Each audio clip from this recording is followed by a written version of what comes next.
ang final nga initiative nato sa province tungod kay naatay connect sa King of Malaysia. Mitawag nako last week pa o kabalo naman sila sa unsay problema nato dili lang sa atong nasod kundi global problema ni ang oil crisis.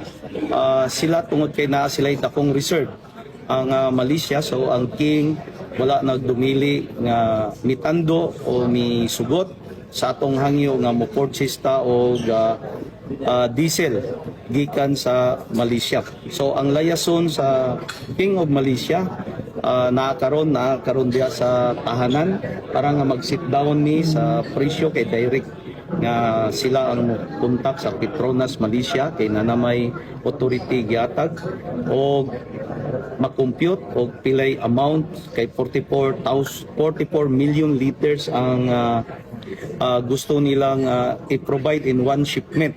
So ato pong gipangandam ron ang depo, siyempre depo og angkas nga pangbayad. So makig-sit down na ta sa ato ang Provincial Treasurer Office through Development Bank of the Philippines, ang DBP, willing sila nga mobayad o na may kulang ani. So ang ato mga private stakeholders, ato mga negosyante sa diesel, pwede na nga tabangan tanan para nga kaya na to mabayaran ang amount para nga ma-sustain na to nga padayon ta nga adunay supply sa petroleum dinhi sa atong province of Davao del Norte.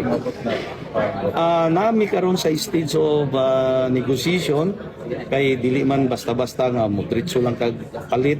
So kailangan pod ang process sa Malaysia o ang atoa dinhi sa province o ako po ni siyang i-inform sa Department of Energy ang atong initiative nga nilihok ta ni himo ta og mga lakang para nga makatabang dinhi sa atong probinsya sa Davao del Norte, ma-prevent nato nga mahunong ang atong serbisyo, dili lang serbisyo sa gobyerno kundi mahunong ang mga company nga naa dinhi sa atong probinsya kay mao ni ang akong ginatanaw nga dapat ang mga kumpanya padayon nga maka-operasyon para nga walay tao, walay katawhan nga magutom dinhi sa atong probinsya.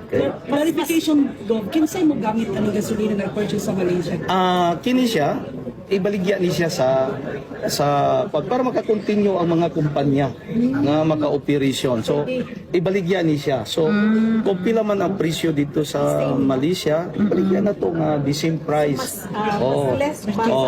So kung na may mga negosyante nga mo appeal sa pagbayad, siyempre ilahapon tong negosyo pero i-manage na to nga walay pag-abuso sa pagpataas sa presyo. So, 44 million ang initial nga among nasabutan last week Friday.